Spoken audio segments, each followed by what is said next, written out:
سلام فتوات ناي مدبي تخاتلتي كما تكونوا لمون حدا نهوتنا خطقم زخل ارستي حيزلكم مسئل لهو سكع مجرشا تخاتلو مساكم تصنح صحاي حبيبكم مساي صنحون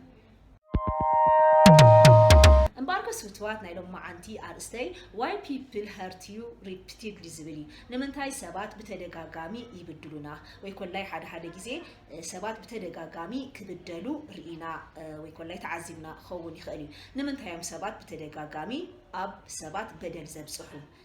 زبل حتو نوشتنا حاتيتنا كون يخاليو سلازي بدل اب هيوتنا كل غيزي خغاطمنا زخاليو بتدغاغامي كنبدل كلنا كن زخونه اب بحرينا ناي بعلنا خنقرمو زغبانا ነገር አለው ማለት እዩ ወይ ኮላይ ኣብ ዝኾነ ዕድሜና ንምንታይ ጎረቤተይ በዲላህኒ ወይ መሓዛይ ንምንታይ በዲላህኒ ዓርከይ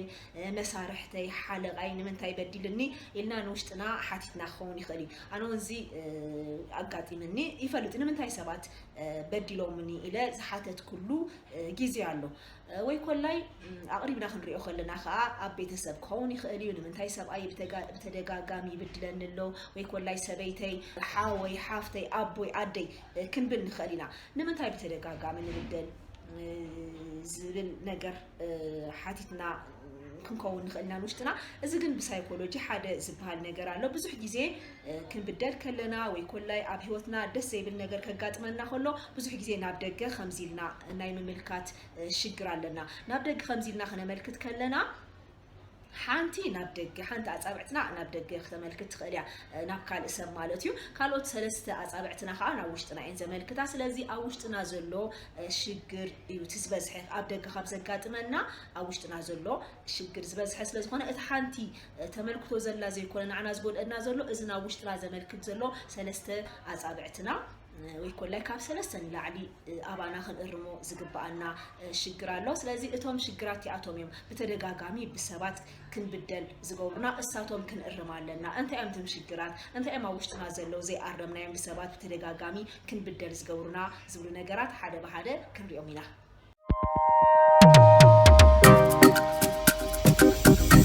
قداماي سبات بتدغاغامي كنبدل زغورنا ነገር እንታይም recognize warning signs ዝብል بتدغاغامي بسبات كنبدل نخلሉ ምክንያት እዞም መጠንቀቅታታ ስለንሓልፊና እዞም ሬድ ፍላግ ዝበሃሉ ነገራት ሸለሊልና ስለንሓልፎም ሰባት بتدغاغامي ይብድሉና መጀመሪያ ንሽት ላይ በደል ክብዱልና خلو ሸለሊልና ልብ ጌርና ወይ ዝግባ መልሲ ሂብና በዘይ መሕላፍና በሰባት بتدغاغامي نبدل مالتي إذا warning signs ويكولای red flags زبحالو انتايو هاد غزي سبات زخونه ناتكا قالاي سمعني بناتي منقد خيد هو قاصاصره كالني ويكولای انا زمرصكو ነገር ክትከተላለካ خبنا خلو أبانا ناي مجمريا ملكتات يزلو مالتيو سلازي بتدغاغامي أبانا بدل كيف صحو خلو نزياتهم شلل كنبلوم يبلنا بوشتنا نمنتاي كمزي غيرو السبزي إلنا زوم برازياتهم كنعزبو مالنا وكل مرسون كنهبو مالنا تزي كوينو ግን እዞም ከምዚ ዓይነት ንኣሽቱ ዝመስሉ በደላት ሸለል ብምባልና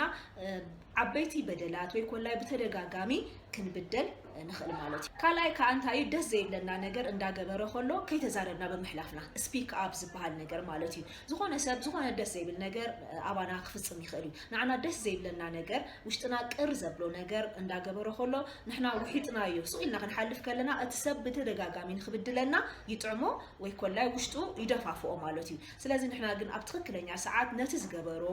ሕማቅ ስራሕ መልስ ክንምልሰሉ ለና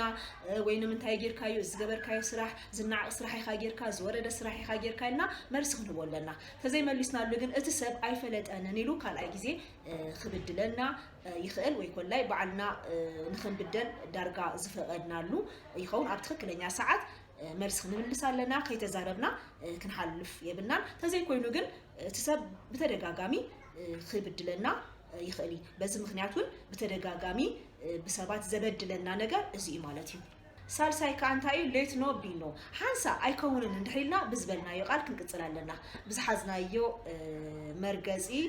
ብዝሓዝናዮ መስመር ክንቅፅል ኣለና ሓንሳ እሺ ሓንሳ እምቢ እንድሕር ንብል ኮይና ወይ ኮላይ ንኩሉ ነገር እሺ እንድሕር ንብል ኮይና ሰባት ብተደጋጋሚ ይብድሉና ማለት እዩ ናህና ድሌታት ዓጊትና ነቲ ናይ ሰብ ከይብለን ኢልና እንድሕር ተኣሽ ንገብር ኮይና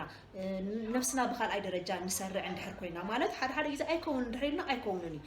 ግን ቀር ከይብሉልና ሓሳብና እንድሕር ንቕይር ኮይና ንወላወል እንድሕር ኮይና ባውንድር እንድሕር ዘይብልና ልክዕ መጠን ዝበሃል ነገር ኣብ ሂወትና እንድሕር ዘይብልና ሰባት ብተደጋጋሚ ይብድሉና ከም ዝኾነ ኣቕሓ ዓይነት ወይ ኮላይ ኦብጀክት ገይሮም ንኽርዩና ንገብር ማለት ንኩሉ ነገር እሺ እንድሕር ንብል ኮይና ሰባት ከይቅየሙን ኢልና ካብ ናይ ሂወትና መስመር እንድሕር ንወፅእ ኮይና ሰባት ብተደጋጋሚ ክብድሉና ይኽእሉ ወይ ኮላይ ኣባና በደል ንኽፍጽሙ ዳርጋ ዝፈቐድናሎም ዓይነት ይኸውን ማለት እዩ رابعي كان تاي try not to escalate the situation زبل ነገር ኣሎ እዚ ማለት እንታይ ማለት እዩ ብዙሕ ግዜ ኣብ ምግዋሕ ጥራሕ እንድሕር ነትኩር ኮይና ንእሽተይ በደል ክንብደል ከለና ኣብ ናይ ምግዋሕ ሽግር እንድሕር ኣለና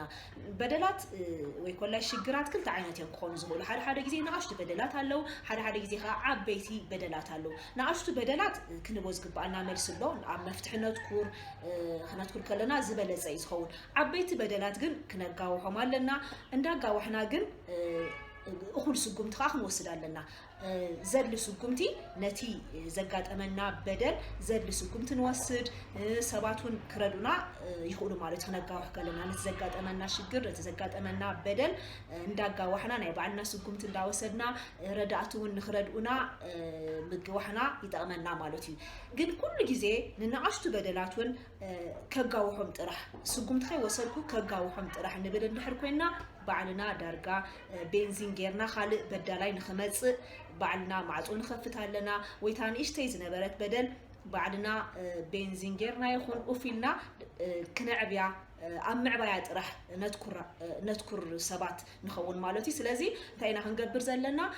በደላት ከጋጥሙና ከለዉ ንኣሽቱ እንድሕር ኮይኖም ኣብ መፍታሕ ዓበይቲ እንድሕር ኮይኖም ከዓ ኣጋዊሕና ሰባት ክረዱና ይኽእሉ እዮም ክነጋውሖ ከለና ብልክዕ ከዓ ናይ ባዕልና ስጉምቲ እንዳወሰድና ክኸውን ኣለዎ ማለት እዩ እዚ እንድሕር ዘይጌርና ኣብ ምግዋሕ ጥራሕ እንድሕር ኣትኪርና ግን ሰባት ብተደጋጋሚ ክብድሉና ይኽእሉ ማለት እዩ ሓምሻይ እንታይ እዩ it's okay to overreact ዝብል ነገር እዩ እዚ ከዓ እንታይ ማለት እዩ ንዘጋጠመና በደል መልሲ መሃብ ኣለና ሕነ ክንፈዲ ኣለና ሓደ ዝበሃል ነገር እንታይ እዩ ሕንኡ ዘይፈዲ ወዲ ኣድግ ዝበሃል ነገር ኣሎ ስለዚ ነቲ ዘጋጠመና በደል ዝማጣጠን መልሲ ክንምልስ ኣለና እንድሕር ዘይንምልስ ኮይና እቲ ሰብ ብተደጋጋሚ ኣባና በደል ይፍጽም ማለት እዚ ከምዚ ኣይምልሰለይኒ ብዝብል ነገር ወይ ኮላይ ንሕና ኩሉ ግዜ ሓደ ዓይነት መንገዲ ንኽተል እንድሕር ኮይና ፐርፌክት ክኸውን ኣለኒ ወይ እዚ እንድሕር ገይረ ነውሪ እዩ ንብል ዓይነት ሰባት እንድሕር ኮይና ንሰባት ክብድሉና ይምቸዎም ብተደጋጋሚ በደላት ንኽፍጽሙ ይቐሎም ማለት እዩ ስለዚ ምስቲ ዘጋጠመና በደል ዝማጣጠን ሕነ ወይ ኮላይ መልሲ እኹል ዝኾነ መልሲ ክንምልስ ኣለና ሕነ ምፍዳይ ከከም ናይ ባዕልና ናይ ሂወትና ምርጫ ይውሰን እዩ ሓደ ግዜ ንዝሰረቐካ መሊስካ ምስራቅ ሕነ ምፍዳይ ኣይኮነን ወይ ንዝተፃረፈካ ሕማቕ ነገር ኣበኻ ዝፈፀመ ሰብ እኹል ከምኡ ዓይነት መልሲ ያው ውሽጥኻ የኽስር እዩ ግን እኹል ዝኾነ ዝምጥኖ መልሲ ከይመለስና ግን ክንሓልፍ የብልናን እንድሕር እዚ ጌርና መለስቲ እንድሕር ኮይና እቲ ሰብ እውን ተደጋጋሚ በደል ኣባና ክፍጽም ኣይክእሉን ማለት እዩ ስለዚ ብሰባት ብተደጋጋሚ በደል ከብፅሑልና ዝኽእሉ በዞም ኣቐዲመ ዝጠቐስኩልኩም ካብ ቀዳማይ ስጋዕ ሓምሻይ ዝጠቐሱ ነገራት እዮም ናይ ሎማዓንቲ መደበይ እዚ ይመስል ነይሩ ፍትዋት ናይ መደበይ ተኸታተልቲ ኣብ ቀጻላይ ብኻልእ መደብ ክንራኸብ ኢና ሎማዓንቲ ብዘቕረብክዎ መደብ ዘለኩም ርእይቶ ኣብ ኮሜንት ጽሓፉለይ ሓደሽ ዝኾንኩም ናይ መደበይ ተኸታተልቲ ሰብስክራይብ ምግባር ከይትርስዑ ካልኦት ሰባት ንኽከታተልዎ እውን ሼር ግበሩ ላይክ ምግባር እውን ከይትርስዑ ሓቢርኩም ምሳይ ስለ ዝጸናሕኩም ኣዝየ ዘመስግን ይቐኒለይ ኣብ ቀጻላይ ብኻልእ መደብ ክንራኸብ ኢና ስጋብ ሽዑ ሰላም ኩኑ